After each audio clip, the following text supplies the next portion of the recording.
Assalamualaikum warahmatullahi wabarakatuh. Kami dari kelompok 2 ingin mendiskusikan terkait evaluasi audit internal David Finch sebagai Direktur Resiko dan Jaminan Grup Bisnis Travis Perkins.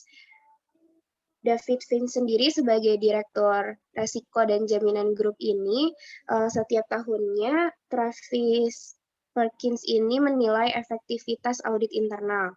Nilai ini sudah memenuhi persyaratan wajib karakter Institute of Internal Auditors. Kemudian, dalam mengevaluasi audit internal ini menggunakan tinjauan multisegi yang bertujuan untuk memberikan perspektif menyeluruh atas pendekatan fungsi, kegiatan, dan interaksi dengan manajemen.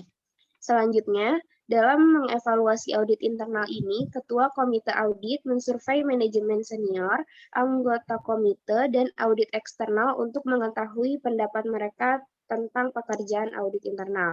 David Finch di sini mengatakan bahwa salah satu ukuran kinerja utama yang digunakan oleh komite audit adalah sejauh mana rekomendasi audit itu diterapkan dan waktu penyelesaian tindakan itu diselesaikan.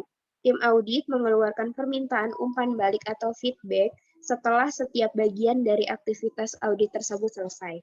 Selanjutnya, hasil dari feedback tersebut kemudian dinilai dan hasil nilainya untuk dibangun kembali dalam rencana pengembangan pribadi mereka. Dan jika perlu nantinya akan masuk ke dalam pelatihan dan pengembangan formal tambahan. Selanjutnya, audit internal di sini melakukan fungsinya dengan baik dengan melakukan latihan benchmarking dengan organisasi bisnis lain untuk menentukan keefektifan tim dalam bisnis lain. Tim audit internal ini dapat mengalami kesulitan untuk menunjukkan dampak positif yang mereka buat pada suatu bisnis. Melanjutkan dari penjelasan Dini, meskipun performa internal audit sudah terbilang cukup baik, namun bagi Finch, kinerja, keahlian, dan peran internal audit itu kurang dipahami oleh perusahaan, terutama oleh bagian manajemen, sehingga tidak jarang fungsi dari internal audit ini tidak diakui. Padahal, internal audit memiliki peran yang sangat penting di dalam perusahaan, sehingga Finch merasa perlu untuk mempublikasikan terkait hal tersebut lebih luas lagi di dalam internal perusahaan. Salah satu hal yang dapat membuktikan bahwa peran internal audit ini sangat penting bagi perusahaan Travis Perkins adalah setelah dilakukannya peninjauan terhadap serangkaian perpajakan perusahaan di tahun 2011. Finch mengatakan dari hasil tinjauan tersebut, internal audit dapat memulihkan dana melebihi anggaran tahunannya sendiri. Berdasarkan masalah dalam kasus tersebut, saran praktik untuk mengevaluasi dampak audit internal tersebut ialah yang pertama, keluarkan permintaan umpan balik setelah setiap tinjauan audit, simpan skor komentar dari bisnis dan bertindak cepat dan positif atas umpan balik. Berdasarkan saran tersebut, kemudian hasilnya nanti dinilai dan tren diidentifikasi untuk setiap auditor. Dengan umpan balik atau feedback yang dibangun ke dalam rencana pengembangan pribadi mereka dan jika perlu ke dalam pelatihan dan pengembangan formal tambahan. Dan yang kedua, pertimbangkan untuk melakukan tinjauan perbandingan dengan organisasi berukuran serupa di sektor industri yang sama untuk membandingkan dan membedakan pendekatan terhadap audit internal dan sumber daya.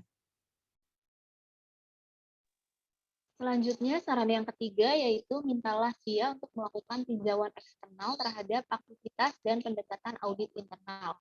Berdasarkan saran praktik tersebut, menurut opini saya saran tersebut sangatlah tepat. Karena dengan meminta SIA untuk melakukan tinjauan eksternal terhadap aktivitas dan pendekatan audit internal, dapat mengevaluasi apakah eksternal independen dalam pelaporannya sudah efektif atau tidak, dan apakah ada kemungkinan akan mengalami peningkatan atau tidak.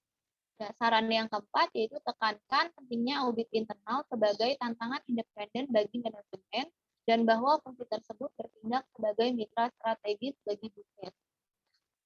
Berdasarkan saran praktik tersebut, menurut opini saya, saran tersebut sudah benar.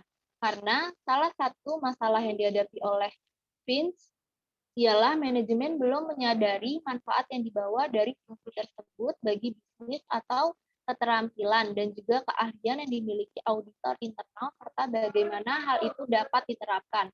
Oleh karena itu, untuk menekankan pentingnya audit internal, perlu mempublikasikan peran dan keahlian audit internal secara lebih aktif lagi.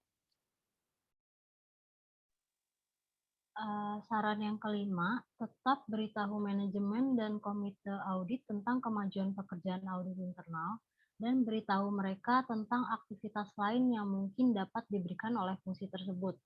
Kemudian saran yang keenam, menyimpan catatan terkini tentang jumlah rekomendasi yang telah dibuat oleh audit internal dan jumlah tindakan yang telah diselesaikan oleh manajemen.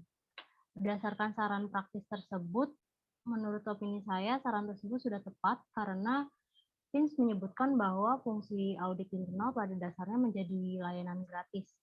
Jika manajemen ingin melihat nilai yang tim internal audit tambahkan secara tunai, tim internal audit dapat memberikan buktinya.